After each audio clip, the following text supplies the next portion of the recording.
Assalamualaikum warahmatullahi wabarakatuh ទស្សនិកជនជាទីមេត្រីស្វាគមន៍សាជាថ្មីមកកាន់កម្មវិធីអានណាស៊ីហានៅក្នុងសប្តាហ៍នេះកម្មវិធីរបស់យើងបានលើកយកប្រធានបទថ្មីដែលប្តីប្រពន្ធគួរតែរក្សាបានជាប់ដើម្បីរក្សាបាននូវសុខសន្តិភាពនៅក្នុងគ្រួសារដូច្នេះចង់ដឹងថាតើមានចំណុចអ្វីខ្លះសូមតាមដានទស្សនាដូចតទៅ Richimo Cafe ប្រេនកាហ្វេលំដាប់ខ្ពស់ចម្រាញ់ចេញពីកាហ្វេ Arabica សុទ្ធ 100% Richimo ផ្ដល់នូវក្លិនឈ្ងុយជាប់មាត់តាំងពីដំណក់ដំបូងចង់ក្រេបរសជាតិកាហ្វេសុទ្ធកាហ្វេឆ្ងាញ់បែប Premium និងមុខម្ហូបជាច្រើនទៀត Complex Richimo Cafe ទីតាំងដំរីផាក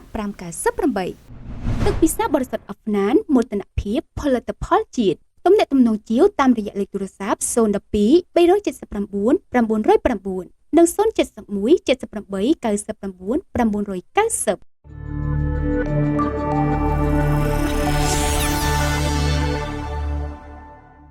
ការរក្សាបាននូវសុខសន្តិភាពភាពសុខដុមនៅក្នុងគ្រួសារវាមិនមែនជារឿងងាយស្រួលតែក៏មិនពិបាកពេកសម្រាប់ក្រុមគ្រួសារនីមួយៗនោះដែរហើយការបង្កើតទម្លាប់នៃក្រុមគ្រួសារនីមួយៗក៏មិនដូចគ្នាដោយវាអាស្រ័យទៅតាមការរស់នៅនិងបរិបទដែលពួកគេបានជួបប្រទះថ្ងៃនេះកម្មវិធីរបស់យើងនឹងបង្ហាញនូវទម្លាប់ខ្លះៗដែលវាប្រហែលជាអាចជួយអ្នកឲ្យកាន់តែរក្សាបាននូវសុខសន្តិភាពភាពសុខដុមនៅក្នុងគ្រួសាររបស់អ្នក 1. ការញ៉ាំអាហារជួបជុំគ្នាដោយគ្មានវត្តមាន Smartphone គឺជាឧបករណ៍ដ៏ចាំបាច់របស់មនុស្សនាពេលបច្ចុប្បន្នវាពិតជាពិបាកណាស់ដែលត្រូវឲ្យអ្នកបោះវាទៅម្ខាងហើយប្រើពេលវេលាជាមួយនឹងមនុស្សជុំវិញខ្លួនជាពិសេសកូនប្តីឬប្រពន្ធរបស់អ្នកបានប្រើប្រាស់ Smartphone សឹងតែគ្រប់ពេលទៅហើយហេតុនេះសូមទុកពេលវេលានៃការញ៉ាំអាហារជួបជុំគ្នារបស់អ្នកដោយគ្មានវត្តមាន Smartphone គ្មានការរំខានផ្សេងៗពីបណ្ដាញសង្គមហើយទុកអត្ថប្រយោជន៍សម្រាប់ក្រុមគ្រួសាររបស់អ្នកនិងចែករំលែកអាហារនៅលើតុរបស់អ្នកទៅកាន់មនុស្សជាទីស្រឡាញ់រួមជាមួយនឹងការជជែកកម្សាន្តដោយក្តីរីករាយ 2. ទម្លាប់នៃការរងចាំនៃមនុស្សជាទីស្រឡាញ់នៅមាត់ទ្វារផ្ទះរបស់អ្នកសកម្មភាពខ្លះមើលទៅវាដូចជាធម្មតាប៉ុន្តែវាបានបង្កប់នូវក្តីស្រឡាញ់ការនឹករលឹកចំពោះគ្នាដែលបង្កើតបានជាចំណងក្តីស្រឡាញ់ដ៏ជ្រាលជ្រៅការស្វាគមន៍ដ៏កក់ក្ដៅនៃការវិលត្រឡប់របស់ស្វាមីវាប្រៀបបានទៅនឹងវគ្គមួយនៅក្នុងសាច់រឿងដែលអ្នកបានមើលប៉ុន្តែវានឹងលែងគ្រាន់តែជាសាច់រឿងដែលអ្នកបានមើលទៀតហើយអារម្មណ៍ដ៏រំភើបនៅពេលដែលអ្នកបានឃើញស្វាមីរបស់អ្នកត្រឡប់មកផ្ទះដោយសុវត្ថិភាពហើយត្រកង3កូនដែលកំពុងរងចាំឪពុកព្រមជាមួយនឹងសំឡេងសើចដ៏រីករាយរបស់កូនវាពិតជាបង្កើតនូវក្តីសុខដែលគ្រប់គ្នាប្រាថ្នាចង់បានហើយវានឹងលែងគ្រាន់តែជាសាច់រឿងដែលអ្នកបានមើលទៀតហើយតែវាកំពុងកើតឡើងនៅក្នុងជីវិតពិតរបស់អ្នកប្រសិនបើអ្នកចេះតាក់តែងលម្អដោយចំណុចល្អៗចំពោះគ្នាទៅវិញទៅមកហើយធ្វើវាឲ្យកើតទៅជាទម្លាប់នៅក្នុងការរស់នៅរបស់អ្នក 3. ទម្លាប់នៃការរក្សាការសម្ងាត់នៅពេលដែលអ្នកឆ្លោះគ្នា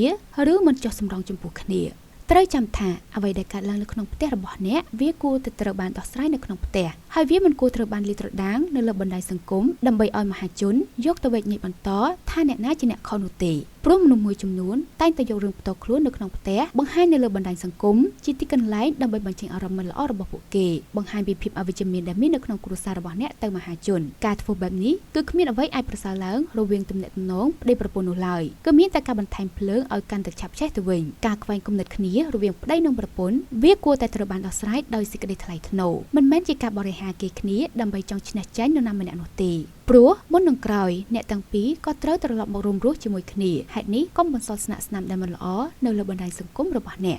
4. មិនត្រូវកេងបែកក្រេគ្នាក្រោយពីការឆ្លុះប្រកែកគ្នាហេតុអ្វីបានជាអ្នកមិនគួរកេងកន្លែងផ្សេងគ្នាបន្ទាប់ពីមានការខ្វែងគំនិតគ្នារវាងប្តីនិងប្រពន្ធព្រោះនៅពេលដែលអ្នកកេងលក់ដោយកំហឹងការអាក់អន់ចិត្តចំពោះគ្នាវានឹងកាន់តែធ្វើឲ្យកំហឹងកើតឡើងកាន់តែខ្លាំងហើយគ្មានអ្វីអាចប្រសើរឡើងក្រោយពេលដែលអ្នកភ្ញាក់ពីដំណេកនៅថ្ងៃស្អែកនោះទេប៉ុន្តែប្រសិនបើអ្នកនៅតែអាចកេងរុំគ្នាក្រោយពីការឆ្លុះប្រកែកគ្នាហើយព្រមបើកចិត្តដើម្បីលើកលែងទោសឲ្យគ្នាម្នាក់បន្តិចនោះកំហឹងដែលបានកើតឡើងវានឹងត្រូវបានបន្ថយហើយអ្នកនឹងអាចក្រោកឡើងដោយស្នាមញញឹមនៅព្រឹកស្អែកការដែលអ្នកចេះដាក់ចោះនៅកំហឹងរបស់អ្នកម្នាក់បន្តិចវាមិនមែនមានន័យថាអ្នកជាមនុស្សអន់នោះទេតែអ្នកគឺជាមនុស្សដ៏អស្ចារ្យម្នាក់ដែលបានរួមចំណែកការពារទំនាក់ទំនងនិងក្តីស្រឡាញ់របស់អ្នកពីភាពល្អកកដែលអ្នកកំពុងជួបឲ្យទៅជាភាពសុខដុមរមនានៅក្នុងគ្រួសារដែលអ្នកទាំងពីរបានខិតខំកសាងរួមគ្នាកន្លងមកទស្សនិកជនជាទីមេត្រីនេះគឺជាទម្លាប់ខ្លះៗដែលវាគួរតែត្រូវបានរក្សានៅក្នុងក្រុមគ្រួសាររបស់អ្នកដើម្បីរក្សាបាននូវសុខសន្តិភាពនៅក្នុងក្រុមគ្រួសារនេះខ្ញុំហាសាណាពីកម្មវិធីអាណាស៊ីហាសូមអរគុណនិងសូមជម្រាបលាជួបគ្នានៅសប្តាហ៍ក្រោយអស្សឡាមអាឡៃគុំវ៉ារ៉ាហ្មាតុលឡោះហ៊ីវ៉ាបារកាតុ